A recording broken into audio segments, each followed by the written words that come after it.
En manchette aujourd'hui, Jean Boulet succède à Mathieu Lacombe comme ministre de la Région et le corps de police à Winoway est remis en question. Le TVA Nouvelle Midi commence maintenant.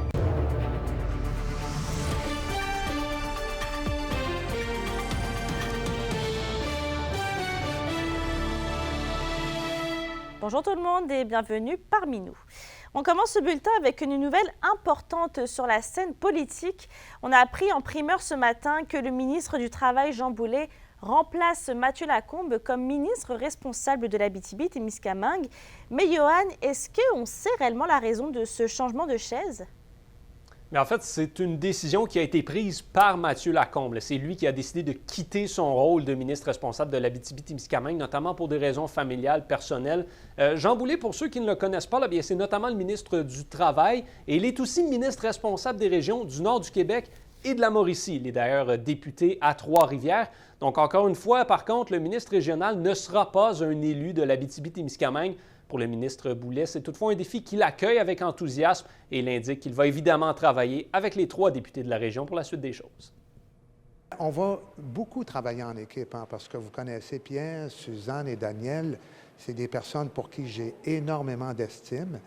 Et la responsabilité que le premier ministre me confie, c'est d'abord et avant tout d'être un accompagnateur, un travailleur d'équipe et un promoteur des intérêts de cette région-là qui est vraiment importante.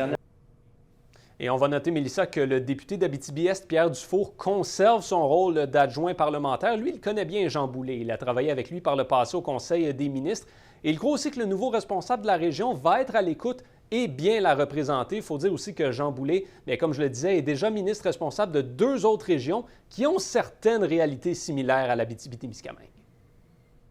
Comme je vous dis, Jean Boulet, c'est quelqu'un qui a quand même une grande écoute au niveau du Conseil des ministres. C'est un gars avec beaucoup d'expérience aussi. Je m'attends à ce que Jean soit en mesure de pousser nos dossiers. Jean ne veut pas être dans une région forestière, dans une région où la main-d'œuvre aussi est un enjeu.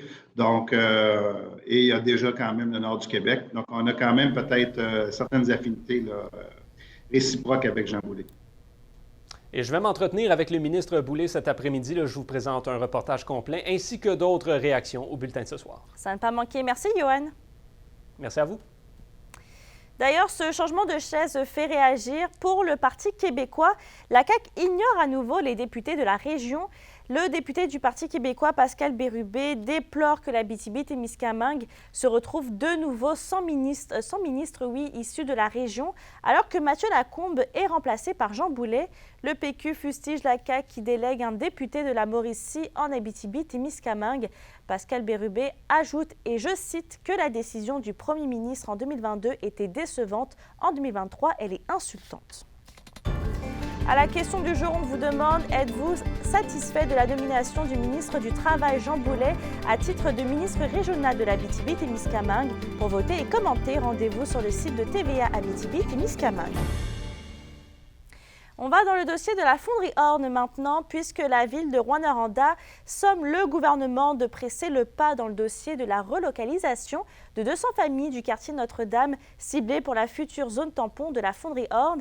Et Andréi, la mairesse, se dit préoccupée.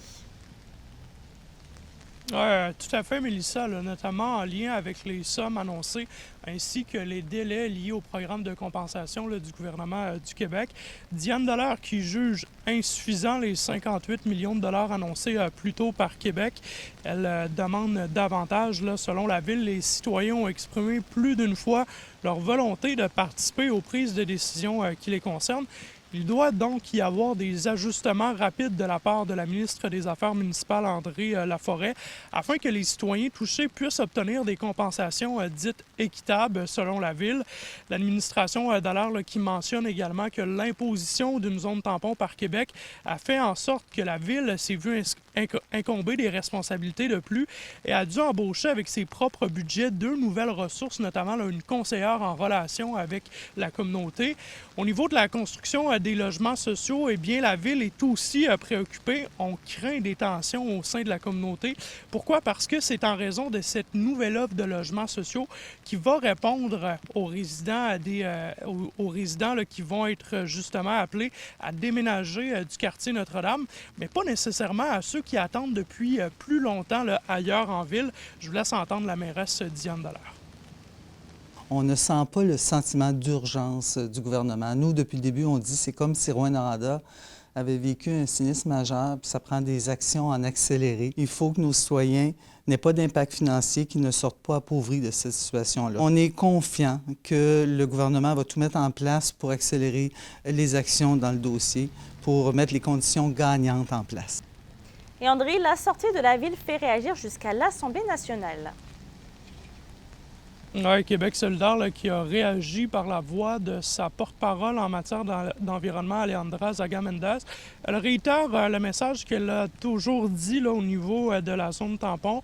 Ce n'est pas aux contribuables de payer leur propre expropriation, mais plutôt à la Fonderie Horn, le gouvernement de la coalition Avenir Québec là, qui fait preuve, et je cite, d'improvisation totale et qui n'a toujours pas de plan concret pour relocaliser les familles. C'est ce que dit la députée solidaire.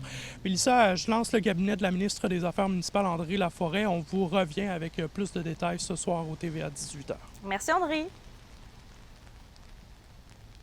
On se déplace au Témiscamingue puisque ça fait maintenant plus d'1 an que la communauté de Winoway a son corps de police, du moins sur papier.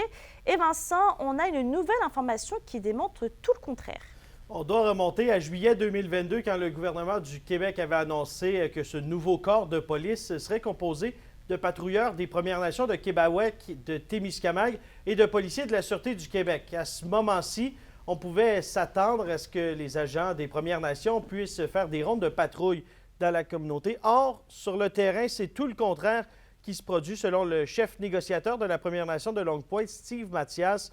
Les patrouilleurs de Témiscamingue et Québec doivent absolument être accompagnés de ceux de la Sûreté du Québec s'ils souhaitent faire des rondes de supervision dans les rues de Winoway, une situation inacceptable, selon Steve Mathias. Ça, je trouve ça, on déplore ça. Je pense que c'est pas respectueux envers ces deux corps de police-là, envers les agents qui ont eu la même formation, c'est une formation technique policière, comme les agents de la Sûreté du Québec, mais ils ne peuvent pas exercer leur pouvoir sans avoir la présence de la SQ. Moi, je trouve ça ridicule et inacceptable. Une médaille, Mélissa, a toujours deux côtés. Le ministre responsable des relations avec les Premières Nations et les Inuits, Yann Lafrenière, explique que la décision que les policiers soient toujours accompagnés dans les rues de Winoway par la SQ, selon le ministre Lafrenière, l'une des raisons qui explique cette situation, c'est le fait que Winoway n'a toujours pas signé l'assise territoriale. Concrètement, présentement, on n'a pas affaire avec une réserve, comme bien définie dans la loi sur les Indiens. Alors, c'est un territoire qui est de responsabilité de la Sûreté du Québec. Cependant, c'est un projet pilote. On le travaille avec les deux autres communautés autochtones. Mais on l'avait dit dès le départ, ça fait plus d'1 an. Ça aurait dû être réglé bien avant ça. Steve et moi, à l'époque, on s'était promis d'aller patrouiller ensemble la première journée. Moi, je relance cette offre. Je veux qu'on règle l'assise territoriale, qu'on ait fait cette première patrouille, puis qu'on ait, oui, pour une première fois, un service de police régional algonquin. Ce soir, je vous présenterai un reportage complet sur le dossier de la desserte policière à Winoway. D'ailleurs, le chef négociateur Steve Mathias aimerait que ça avance plus rapidement. Yann Lafrenière et Steve Mathias vont se rencontrer au début du mois de novembre et M. Mathias aimerait faire débloquer plusieurs enjeux pour sa communauté. Un dossier qu'on va suivre. Merci Vincent. Et c'est aujourd'hui le lancement de la ruche Abitibi-Témiscamingue à Amos. L'organisme à but non lucratif spécialisé en financement participatif a pour but de contribuer à l'aspect économique, social et culturel de la région. Jusqu'à présent, la ruche a été impliquée dans 8 projets, dont celui de la création de l'espace NAD dans la MRC d'Abitibi, qui est toujours en cours. Le montant récolté à ce jour dans la région est de plus de 470 000 $. Sur un autre sujet, une zone de rencontre neutre est maintenant disponible à Val-d'Or dans le stationnement du complexe culturel Marcel Monette. Dans cet espace surveillé par caméra 24 heures sur 24, 7 jours sur 7, les citoyens vont pouvoir procéder à des échanges de biens suite à une transaction en ligne ou au téléphone. Et c'est aussi un lieu sécurisé pour les parents en garde partagée qui souhaitent procéder au transfert d'enfants dans un lieu neutre. Ce projet, en partenariat avec la Société du Québec, est une première dans la région. Le Paramount de Rouyn-Noranda invite à venir célébrer les talents locaux avec la première édition du festival local. Les festivités vont se tenir du 9 au 12 novembre prochain. On peut se préparer à être ébloui par plus de 80 artistes locaux de grands talents. Et au programme, on a une diversité de performances du spectacle de la relève à l'incontournable Zach Zoya, évidemment en passant par une humoriste bien connue de chez nous, Cathy Gauthier, qui sera avec nous ce soir en entrevue pour en apprendre davantage sur son passage. Et c'est ce samedi 21 octobre que la maison de la famille de Malartic va célébrer sa traditionnelle fête de la citrouille. Plusieurs activités sont prévues, notamment des jeux, un photomaton et même un couloir de la peur pour le plaisir des jeunes et des moins jeunes. Des prix pour les costumes et pour la participation seront aussi remis. L'an dernier, l'événement a attiré plus de 400 personnes. La fête se veut un rassemblement familial et festif à moindre coût. Les Titans de Témiscamingue ont été très offensifs, hier soir du côté de Bob Fallis Arena de Bradford. La troupe témiscamienne a arraché une victoire de 10-4 aux Bradford Bulls. Les 3 étoiles de la rencontre ont d'ailleurs été décernées à des joueurs des Titans, soit Nathan Hardy, Senda Kratky et Christopher Fanfan. Le prochain match des Titans est ce vendredi au Sturgeon Falls Arena en Ontario. À la météo, c'est le moment de sortir les parapluies pour une petite période dans la région. Pour aujourd'hui, la pluie intermittente va continuer de s'abattre. Elle va faire un maximum de 11 degrés. Et pour ce soir et cette nuit, même scénario, on s'attend aussi à de la pluie intermittente sur tous les secteurs. Il va faire un minimum de 8 et 9 degrés. Ce soir, on va faire un suivi sur évidemment le remplacement de Mathieu Lacombe par Jean Boulet. Évidemment, beaucoup de réactions fusent dans la région, mais aussi ailleurs. Donc, ça n'a pas manqué. On a aussi d'autres dossiers qui sont sur la table. On se retrouve au bulletin de 17h58. Bonne journée et à tout à l'heure.